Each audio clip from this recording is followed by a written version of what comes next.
With a highly anticipated conclusion to the 2025 WRC season upon us, we decided to take a look at some of our favorite rallies ever in the history of the WRC. Yeah, and what better rally to start with than the 2020 season finale, Rally Monza? So before we start with the rally proper, we need to go back to the 2020 off-season to give everyone some context of what happened and how we came to be racing in Monza of all places. So Tanak shocked everyone at the end of 2019 by announcing that he would be joining Hyundai for the 2020 season. A move that worked out great, I'm sure. Yeah, And Citroën announced that they will be withdrawing from the WRC, leaving the sport with just three manufacturers: Hyundai, Toyota, and M-Sport. speaking of M-Sport, the team had a new lineup for 2020, with Lappi joining from Citroën and Suninen staying with the team. Greensmith would also compete in select events. And don't forget about Yoshius. I wish we did. Yeah, that's fair. Toyota actually had a completely new lineup after Tanak's switch, with the team also realizing that Latval and Mick would probably wreck more cars than they would get podiums with. So Elfyn Evans joined over from M-Sport, and Sebastian Ogier came over from Citroën. Toyota would also sign WRC2 Pro Champion Kalle Rovanperä on a full-time campaign as the team's third driver. Remember WRC2 Pro? Yeah, you know what? That's another thing I wish to forget. By signing Tanak, Hyundai effectively dropped Mikkelsen from their lineup, retaining all the other drivers, with Neuville and Tanak competing full-time, and Soto, Loeb and Breen taking turns in the third car. Heading to the season, the start was actually quite exciting, with three different winners in the opening three rallies. Neuville won in Monte Carlo for the first time, beating both Ogier and Evans on Sunday. The first time that Ogier would lose out on a Monte-win since 2013. Tanak would also have a massive accident, with the crew thankfully being okay. Yeah. And then Sweden happened. Yeah, let's not talk about that, shall we? Evans won that with Kalle getting his first ever podium. Then in Mexico, Ogier was leading the rally after all three Hyundais basically died on Friday. See, the Hyundai was actually a thing even back then. Man, it's been a thing since the 2000s.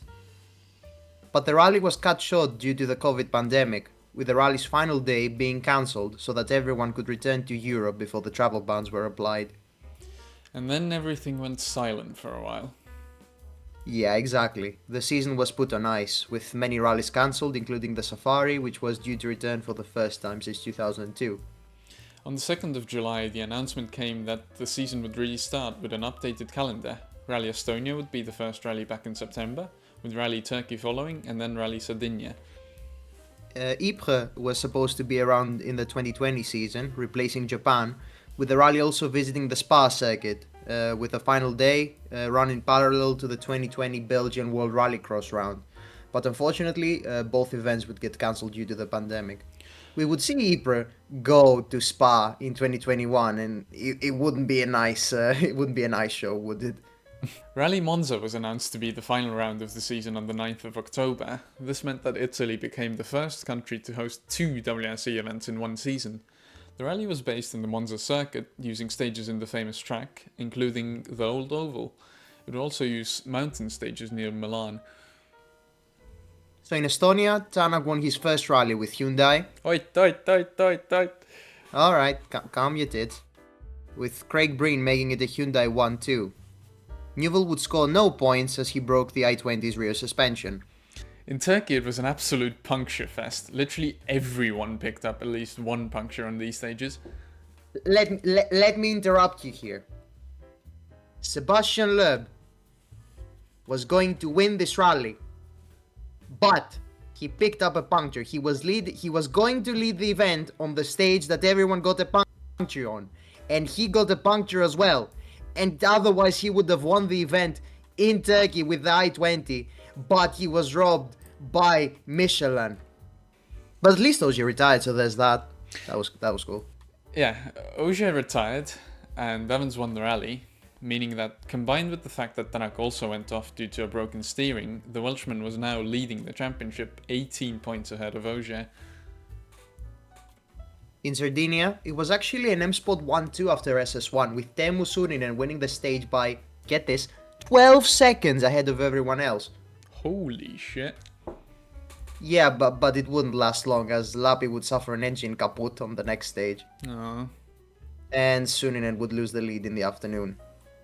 Soto made the best of his road position on day 1 and built a gap big enough that it couldn't be beaten on Sunday. It was a close finish with the top 3 being separated by just 6.1 seconds in the end, with Newell beating out Ogier for second in the power stage. So, heading to Monza, there were 4 drivers still within a chance of claiming the title, with Evans leading the championship, 14 points ahead of Ogier, with the Hyundai duo of Newell and Tanak still mathematically in the hunt, but needing a miracle for either to secure their second title. People were very skeptical of the rally, but the weather threw a massive curveball as heavy snow and torrential rain would meet the crews in Monza. Effectively, we had 2 Monties for a bit. We certainly did. There was drama in the shakedown already, as Evans had a spin on his first run but managed to escape any damage. The rally proper would start on the same day in the afternoon with a stage in the Monza circuit, and there would be drama there already. Yeah, Katsuta first overshot a chicane, and then on the next corner hit a concrete wall on a grassy section and broke his steering. It was certainly a performance of all time from Taka. Yeah, definitely up there. So Ogier would lead the rally after Thursday, winning the first stage by 0.5 of a second over Thierry Neuville. But the rally was only just getting started. It definitely was. On stage 2 there would be a lot more drama. Torrential rain hit the circuit, which made conditions treacherous, especially on the circuit's gravel access roads. First, Ogier hit trouble, sliding wide on a tight right-hander and hitting a fence. Newell would then do the same later, with the Belgian coming off worse, as his car wouldn't restart. That dropped him out of the top 10 places. Danny Sordo won the stage and jumped into the rally lead, with Lappi also leapfrogging Ogier after his misfortune. The stage was run again after a short service, and Lappi would take the inspired choice of running snow tyres in the mud, winning the stage by 8 seconds over Sordo to jump into the rally lead. Contrasting fortunes for Greensmith though, as he hit a gate and broke his Fiesta suspension. By the way, the conditions were so crazy that, can you guess who was in third? Go on, who was it? Mikkelsen. Nicholson. Yeah, Mikkelsen in the Fabi R5. And on the next one, the carnage would continue. Ogier would run wide again, but Newell would come off worse. Much worse. Yeah, he first clipped a concrete block with his front right, damaging the suspension. He managed to continue on, but due to the rain, a water splash had appeared on an access road and Newell drowned his i20 on it. Yep, and he was blocking the stage, so it had to be cancelled. On the next one, finally, it was more tame. The conditions continued to be absolutely mental, but only Tanak had a small moment, hitting a gate post. But other than that, there was no major drama. Also, Suninen retired after running on 3 cylinders. Oh yeah, true. The last stage was in the dark, and the top 2 would hit trouble. Indeed, Lappi missed one of the many chicanes on the stage and went straight on. Soto did the same thing later, maybe he was confused by the gap left in there, I don't know. But yeah, both were given a 10-second penalty for their chicanery. I hate you. At the end of Friday then, we had a very bunched up field, with Danny Sodo leading the rally and Lappi just 1 second behind. Then Ogier was in third and Evans close behind in fourth. Tanak rounded out the top 5. The top 6 were separated by just 16 seconds heading to Saturday, which would primarily be on the mountain stages. And boy would this stage continue to give us drama. Yeah, for sure. As the stages climbed up the mountain, there was snow and ice, effectively giving us full Monty conditions for the day. Stage 7, which was the first of the day, saw ice and snow on the road at the top of the mountain. Rovanperä was the first one to find out how tricky these conditions were, sliding and hitting the mountainside on a tricky corner. Yeah, and surprisingly, he had no damage.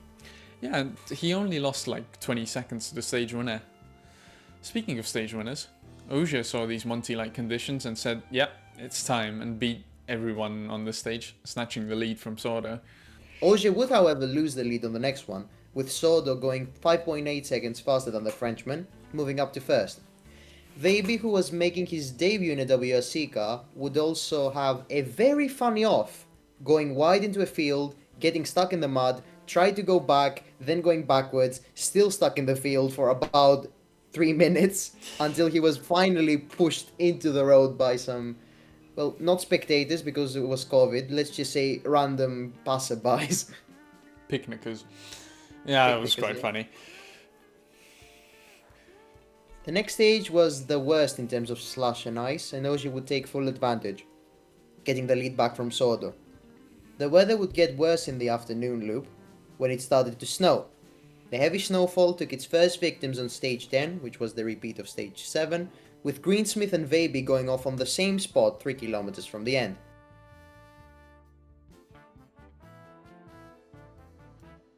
Veiby's crash was the heaviest and ended up blocking the road, causing the stage to be cancelled.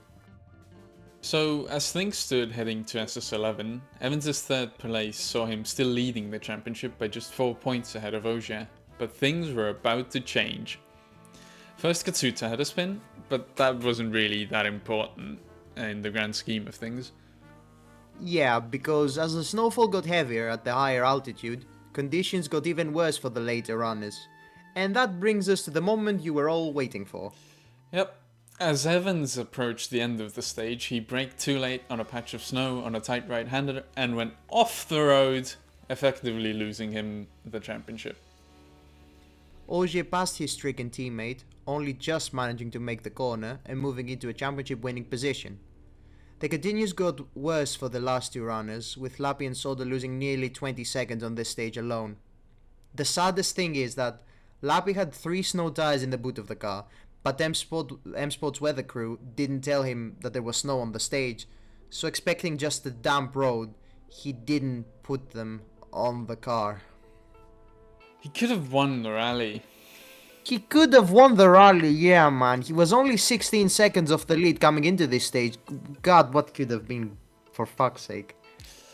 The last mountain stage of the loop was cancelled due to the sheer amount of snow, meaning that Lappi didn't even get to use his extra snow tyres. The day ended with another night stage in the Monza circuit.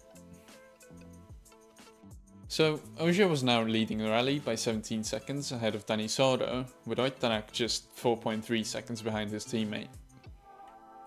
And on Sunday, not much happened in the lead up to the power stage. Tanak and Sordo were told to bring the cars home, as their positions gave Hyundai the manufacturer's crown, and everyone was just cruising, since pretty much everything had been decided.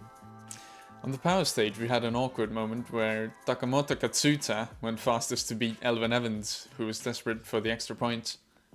Yeah, he'd win the stage as well. It was his first career stage win. Yeah, perhaps maybe not that great timing from him. I'm sure Evans probably wasn't that happy about that. Tanak and Sordo finished the rally in second and third respectively to give Hyundai their second and last Constructors title, which was also their last to date. And as you know, Ogier would hold on to his lead to win championship number 7. Yeah, but unfortunately we don't really care about that. Yeah, imagine that. We love this rally so much that we don't even care that Ogier won the championship there. So in the end, what's the legacy of this event in the WRC? Honestly, it was such an awesome rally. Yeah, it was a very cool rally. The stages in the Monza circuit with the gravel and everything, the mud, it gives off GB park stages vibes, which I really liked. I liked the mountain stages and all. It was just a very cool concept for a rally, and I loved it. But this wasn't the last time we'd see Monza in the WRC, as Rally Japan's cancellation the following year would mean that the rally would sweep in to save the day and be the season finale for the second year in a row. Unfortunately though, the rally wouldn't be as good as the previous year. Yeah, despite having more time in the hands to plan the rally, ACI would only include one more mountain stage in the itinerary, with the rally running 2 repeated stages for the morning loops of Friday and Saturday, with the rest of the event being in the circuit itself. The rally was just 250 kilometers long, so there's also that. Yeah, and the stages in the circuit wouldn't be as exciting as the year before, as a good deal of the gravel sections had been removed. And if we're being real for a second, a major reason why the 2020 rally was so good was because of the extreme weather conditions with the rain and snow. Yeah, 2021 lacked the rain and snow and ice that we had in 2020 that made the roads very slippery and the cars, all muddy and stuff, and It just kind of it really added to the rally. And also the thing was, in 2020, due to the rain, the mud, and the snow, the stages inside the circuit were actually incredibly fun to watch. But in 2021, with many gravel sections gone and them being dry, it was quite boring. It was like, yay, another SS, yay, another super special, yay, another super special. I'm sure for some people this would have been exciting, but it gets boring after a while. The WRC would return to Monza, sort of, last year after the season finale in Japan, with each of the Rally 1 teams sending one car over to the rally show to pay tribute to Pirelli's WRC exit. And it was so cool, man. Yeah. It was even raining. They should have broadcasted that. That was a big missed opportunity for me. For sure. So that's the video. What did you think of Rally Monza? Is that a rally that you'd like to see return to the championship? Or maybe as something teams just do in the off-season? Don't forget to like if you enjoyed this video and subscribe to our channel.